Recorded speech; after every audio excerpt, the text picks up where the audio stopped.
시간에는 그 2022년도죠. 작년에 근로감독에서 가장 많이 지적받은 사항에 대해서 좀 알아보려고 하는데요.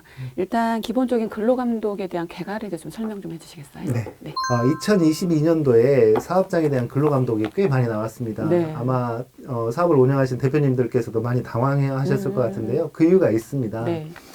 과거 2년 동안 네. 그대로 말씀드리면 2020년, 2021년 큰 이벤트가 있었죠. 뭐가 있었을까요? 코로나. 네, 그렇습니다. 코로나 때문에 각 산업 현장마다 다 힘들었고, 네. 그다음에 근로감독 나오는 것 자체도 상당히 부담스러워하는 상황이었기 때문에, 네, 그래서 좀 많이 완화해 준 것 예, 같아요. 그래도 2년 동안 거의 유예를 하다가 이제 네. 작년부터 이제 본격적으로 네. 근로감독이 시행이 됐습니다. 네. 근데 이제 여기 보시면 네. 대상을 보시게 되면 네. 상시 근로자 인원에 따라서 네. 근로감독하는 유형이 조금씩 차이가 있습니다. 네. 예를 들면 10인 미만 사업장 같은 경우에는 현장 예방 점검의 날이라는 제목으로 네. 진행이 됐고요. 네. 기본적으로 자체 점검을 유도를 했습니다만은 뭐 근로감독이 나오는 경우도 있었습니다. 네. 주요 점검 대상을 보시게 되면 네. 서면으로 이제 근로계약서를 체결을 네. 했는지, 네. 그다음에 임금 명세서를 교부를 했는지, 최저임금은 제대로 지키고 있는지, 네. 그다음에 혹시 임금 체불이 있었는지 이런 것들을 위주로 봤는데요. 네. 이런 사업장들 대표님들이 하시는 말씀이 있습니다. 네. 이렇게 조그만 회사도 나오느냐라고 하는데 네. 나온다. 10인 미만이라 하더라도 나온다. 이렇게 보시면 될 것 같고요. 네. 여기 10인 미만은 어떤 기준이냐면 네. 고용보험이나 산재보험이 신고된 인원 기준으로 구분되어서 이렇게 네. 근로감독이 시행이 됐습니다. 네. 자, 두 번째는 10명부터 상시 근로자 10명부터 네. 29명 미만 사업장을 대상으로 네. 사업장 근로조건 개선 사업이라는 이름으로 근로감독이 나왔습니다. 네. 특히나 2022년도 같은 경우에는 개인 사업자에서 법인 사업자로 전환한 사업장이 주로 타겟이 되었고요. 여기는 주로 노무사님들이 많이 나왔습니다. 네. 노무사가 무슨 근로감독이냐라고 얘기를 하실 네. 수 있는데 근로감독관 숫자가 한정이 돼 있고 우리가 감독해야 될 사업자가 너무 많지 않습니까? 그래서 노동부에서 네. 노무사회에 위탁을 맡겨서 주로 이제 공인노무사분들께서 점검을 나가셨는데요. 유해 현장 예방 점검의 날에서 지적한 4가지 외에 네. 성희롱 예방 교육을 제대로 실시하고 있는지, 그다음에 10인 이상 같은 경우는 취업규칙 신고 의무가 있지 않습니까? 네. 그래서 취업규칙을 신고했는지 여부 등을 점검을 했습니다. 네. 마지막으로 이제 30인 이상 사업장을 대상으로 근로감독관이 정기 근로감독을 실시를 했는데요. 네. 여기 위에 나와 있는 주요 점검 대상 외에 30인 이상 사업장부터 설치해야 되는 게 노사협의회이지 않습니까? 그래서 네. 노사협의회가 제대로 설치되고 운영되고 있는지를 네. 점검을 했습니다. 노무사님이 그 2022년에 노동법 관련해가지고 좀 점검을 많이 나갔다고 했잖아요. 네네. 사실 법인도 세무조사를 굉장히 많이 나왔던 해가 2022년이었거든요. 네. 지금부터 본론적으로 2022년에 어떤 지적사항을 좀 받았는지 가장 넘버원이 된 건 뭘까요? 아무래도 네. 서류? 맞습니다. 예. 인사노무관리의 첫 시작은 아무래도 저는 근로계약서라고 생각이 됩니다. 네. 그래서 이번에 이제 근로감독을 나와서 큰 카테고리를 본다면 한 13가지 정도를 봤는데 그중에서 가장 중요한 게 네. 근로계약서를 제대로 작성했는지에 대한 점검입니다. 그래서 그렇죠. 한번 내용을 보자면 네. 우리가 하루만 쓰시는 일용직 같은 경우에 근로계약서를 안 쓰시는 경우가 많은데 첫 번째 지적사항으로 가장 많았던 것 중에 하나가 일용직 근로자들에 대해서 근로계약서를 미작성한 부분에 대한 지적이 많았고요. 네. 그다음에 근로계약서라는 게 작성해야 될 항목들이 여러 가지가 있는데 네. 이게 누락 없이 꼼꼼히 다 작성을 했는지에 대한 점검이 두 번째로 많았고요. 마지막으로 이제 포괄임금이라 그래서 네. 뭐 연장 근로랄지 야간 근로랄지 이런 것들을 급여 안에다 녹여놓은 경우가 있습니다. 네. 그렇다면 이게 정확하게 기본급과 수동을 어떻게 잘 구분을 했는지, 그다음에 몇 시간분인지, 그래서 얼마를 곱해서 이렇게 이 금액이 나왔는지 이렇게 명확하게 명시가 되지 않은 경우에는 포괄임금으로서 이렇게 인정받기가 어려운데 이런 네. 부분들도 많은 지적을 받은 걸로 받았습니다. 수당 계산한 거 이렇게 다 제공하게 돼 있었잖아요. 네, 그렇습니다. 그래서 걸렸나 보네요. 네. 또 두 번째로 또 어떤 걸 많이 걸렸을까요? 우리가 이제 퇴직을 하게 되면 네. 14일 이내에 그 급여나 또는 퇴직금이나 이런 것들을 네. 정산하도록 되어 있습니다. 이걸 네. 금품청산이라고 표현을 하는데요.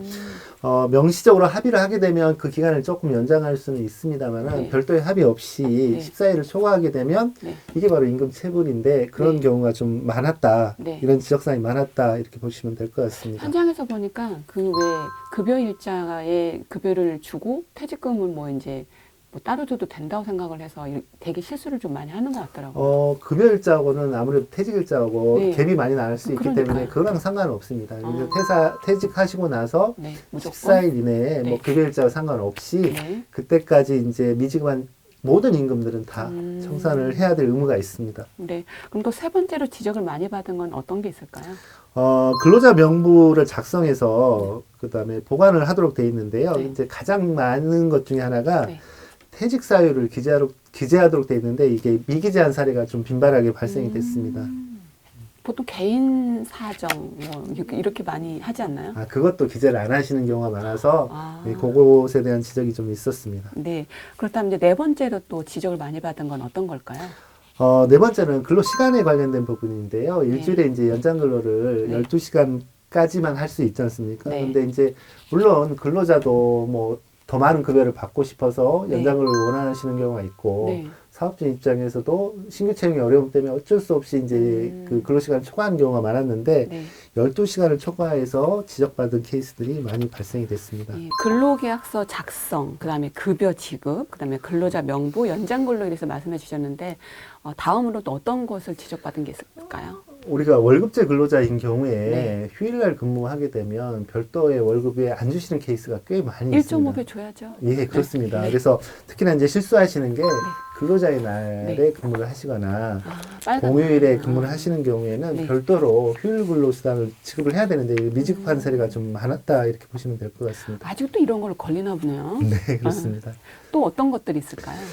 요즘에 대표님들께서 머릿속에 이제 거의 이제 박혀 있다시피 한 게 뭐냐면 연차휴가는 그냥 15일이다라고 이렇게 생각하시는 대표님들이 꽤 많으세요. 연식이 찼는데도? 네, 그렇습니다. 그래서 최근에 이제 몇 년 전에 법이 바뀌어서 네. 원래 연차라는 거는 1년을 기다려야만이 이제 발생이 되는데 그렇게 되면 신입사원들 같은 경우에는 없잖아요.